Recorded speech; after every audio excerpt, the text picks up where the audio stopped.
Every Clash Royale player generates Elixir that is used to place troops at a rate of 2.8 seconds per Elixir. However, there is a card that breaks this rule that helps you generate Elixir much faster and that way place cards quicker. And that card's name is Elixir Collector, also known as Elixir Pump. Today we are going to go over every meta deck that used this card, every balance change that changed the card's use, and how it came to be today. The Elixir Pump was there from the beginning. You could say it's an OG card. This building actually came from another Supercell game called Clash of Clans. However, in that game the card wasn't used for defense. It was rather protected to not get your loot stolen. The Collector was a 5 Elixir card with a lifetime of 70 seconds that generated Elixir every 9.5 seconds. However, if damage was dealt to the building, it would generate less Elixir. If not damaged, though, the Collector would pump out 6 Elixir per placement. And now you may ask, if the lifetime is 70 seconds and the pump time is 9.95 seconds, how come it didn't generate 7 Elixir and not 6? Well, the answer lies in the card's deploy time. When the card was deployed, its lifetime already started ticking, but Elixir wasn't collected until the card was fully placed. Even though it was intended to generate 7 Elixir, it just couldn't have been possible. Other than getting more Elixir, we need to know other advantages that the Collector has before we get too deep in its journey. By putting away Elixir we didn't need at the time, we generated it quicker because we got the Elixir we would have gotten naturally, and we got Elixir from the pump. This helped you stack more troops to create bigger pushes and possibly win. On February 2nd, 2016, the pump got its first buff, decreasing the Elixir generating time from 9.95 seconds to 9.8 seconds, and the card functioned like intended. Because it was such a big buff, the card's use rate skyrocketed, and its top 100 use rate went from 5% to 27% in just 20 days. The most popular cards that were paired with Elixir Collector was Mirror, and it had a good reason. Mirroring pumps gave you way too much Elixir, but you also invested too much. By the end of March, the Collector was one of the most used cards in the game. It had a 59% use rate, and it was really versatile since it could be used for defense and generating Elixir that helped in offense. The pump's upsides clearly overshadowed its downsides. It was practically free Elixir, and the only thing your opponent could do is throw spells at it. Even then, it wouldn't deny its value. Its prime wouldn't last long until May, where it received its first nerf, which decreased its total health points by 20%. A new card was added to the game, and it was Minor.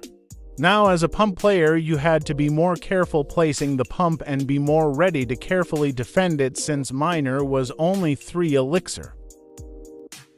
Following the May nerf, pump's usage for defense was way lower since it couldn't endure as much damage as it once could have. Even after the nerf, the card was still the most used one in the game, so they nerfed it again on May 18th, a couple of weeks later, where its hit points got decreased by another 9%. Even after the second nerf, the card was still the most used one with 74% use rate, and it was present in the top 3 decks in the world. The next change that affected the pump was on July 4th, 2016, that could be considered as a rework that made it so that spells can affect the Elixir production, like slow it down or stun it, which previously didn't have any effect on the Collector. With this rework, people started dropping rage spells on the Collectors, thinking it would speed up the process of pumping extra Elixir. But in reality, you needed 3 rage spells to generate 1 Elixir quicker. The card that had the most benefit from this update was by far Poison, which could both damage the Crown Tower, surrounding troops, and the building itself. Following this change, most players stopped using the Collector, but it was still the second most used card in the game with 63% use rate. By the end of August, pump's numbers were back again, keeping its place on top with 78% use rate across the globe. To reduce the card's versatility, Supercell increased the card's cost to 6 Elixir, but to compensate for that they increased its lifetime to 80 seconds. You would still get 2 more Elixir, but you would only be a bit more vulnerable in the beginning, since you would have only 4 Elixir to use after placing the card instead of the original 5. After the nerf, Rocket could fully counter the pump, but because the card was now used in 88% of decks, the change was needed. But the card that had the most trouble after the nerf was 3 Musketeers, the most expensive card in the game, costing 9 Elixir. The game was very different without the pump. It felt like it should have been in every deck, but it suddenly wasn't.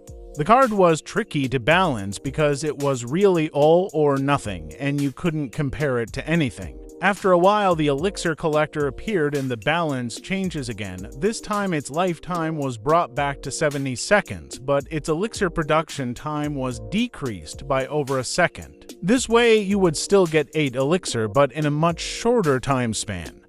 In my opinion, this was a great decision that brought the card back to life. The most popular deck that was used with Elixir Collector now was this giant beatdown deck. Even then, the card didn't have a usage rate above 9%. The 3 Musketeers again began working well in pair with the Elixir Collector. Since they were both expensive cards, it was cool to see them support each other. And these were the most popular decks, with 3 Musketeers and the Elixir Pump. This combo worked well because 3 Musketeers were very vulnerable to big spells, and the Elixir Collector was a great bait for the big spells, which would make it harder for the opponent to defend the 3 Musketeers. The Collector began appearing in some Hog Rider decks too, and even some X-Bow players began using it, helping it reach more than a quarter of use rate. 3 Musketeer decks rised even more after the release of Battle Ram, which were great in combination with each other, making up a quarter of decks using those specific cards. Even Golem or Lava Hound decks included it, making it used in a third of decks across the globe. During this period, you wouldn't see the Collector in every deck, but it was a must-have for any expensive deck out there. The Collector's usage rate stayed at around 33% until August, when rocket cycling became a popular strategy. As we saw more players use rockets, we saw less players use the pump. The Golem and 3 Musketeer decks were in meta for a long time in combination with the Elixir Collector, but then a huge nerf arrived. The lightning spell could now fully deny the 8 Elixir the Collector would have generated. This was huge because lightning had a much larger radius than a rocket. For a while, the Elixir Collector stayed the same, but in 2022, it has got its first balance change after 3 long years with the arrival of Evolution. Since the meta has changed, the developers wanted to bring the card back to life, and they did so by increasing the production speed from 8.5 seconds to 9 seconds, decreasing its lifetime from 70 seconds to 65 seconds, and giving 1 Elixir after the Collector gets destroyed. This improved the card a lot since its use rate has skyrocketed from being a niche card to becoming a serious competitor. After the introduction of the Dagger Duchess, the Elixir Pump received its final nerf. The Void Spell, a few Elixir card that would destroy it immediately, leaving no hope for the pump players. Since this final nerf, there were no balance changes involving the Elixir Collector, leaving it with barely any users and terrible stats, completely killing the card off with no final blow.